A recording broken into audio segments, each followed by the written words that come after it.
வணக்கம் ஃப்ரெண்ட்ஸ். நம்ம காலையில ஆஃபீஸ் டியூட்டி முடிச்சுட்டு வந்துட்டு, நம்ம ட்ரெஸ்ஸு இதெல்லாம் அயர்ன் பண்ண வேண்டியது இருந்துச்சு. ட்ரெஸ் எல்லாம் அயர்ன் பண்ணி கபோர்டில அடுக்கிட்டோம். கபோர்டில அடுக்குறதுக்கு வச்சாச்சு. கபோர்டில வச்சுட்டு, நம்ம அடுத்து சமைக்கிறதுக்கு தான் அரிசி எடுக்கிறோம். அரிசி எடுத்து தண்ணீல போடணும். தண்ணீல 10 நிமிஷம் போட்டு வச்சோம்னா, கொஞ்சம் வேகறதுக்கு நல்லாயிருக்கும். அரிசி உடையாம நீள நீளமா இருக்கும். அது தண்ணி பிடிச்சு வச்சுட்டு ஃபோன் வந்துருச்சு நமக்கு. அதோட நம்ம கிளம்பியாச்சு. பெட்ரோல் அடிக்க சொல்லி சொன்னாங்க. வந்தா டேங்கர் இருந்ததுனால அங்க அடிக்கல.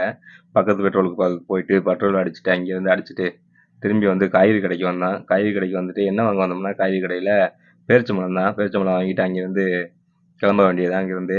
பேரிச்சம்பழம் இதுதான் இந்த இப்போ காட்டன் தான் வாங்கினது. ரூ. 30 இங்க. வாங்கிட்டு வந்து வீட்டுக்கு வந்தாச்சு கிளம்பி. வீட்டுக்கு வந்து மேடத்திட்ட கொண்டு போய் கொடுக்கணும். கொடுத்து காலிங் பெல் அடித்தோம். காலிங் பெல் அடித்தா வெளியே வந்தாங்க. கையில் கொடுத்துட்டு நம்ம திரும்பி வந்து குக்கரில் அரிசி எடுத்து போட்டோம். எடுத்து போட்டு அடுத்து குழம்பு வைக்கணும். அதனால் தக்காளி வெங்காயம் வெட்டுவோம்ட்டு தக்காளி வெங்காயம் வெட்ட ஆரம்பிச்சாச்சு. அதை போட்டு தக்காளி வெங்காயம் போட்டு தாளிச்சுட்டு தக்காளிலாம் போட்டு தாளிச்சாச்சு. தாளிச்சுட்டு அடுத்து குழம்பு ரெடி ஆகுற வரைக்கும் கொஞ்சம் வெயிட் பண்ணுவோம். குழம்பு ரெடி ஆயிடுச்சு. நம்ம சாப்பிட்டோம். சாப்பிட்டு டியூட்டி கிளம்பிட்டோம். அடுத்து 1 மணிக்கு டியூட்டி இருக்குது நமக்கு.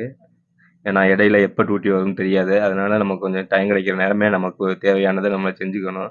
நம்ம கொஞ்சம் அசதியாக இருக்கு, கொஞ்சம் டயர்டாக ரெஸ்ட் எடுக்க நினச்சா முடியாது. அப்புறம் நம்ம திரும்பி வந்தாச்சு. கொண்டு வந்து இறக்கிட்டு பார்த்தோன்னா நம்ம ஃப்ரெண்டு பக்கத்தில் உள்ளவங்க நின்றாங்க 2 பேருமே.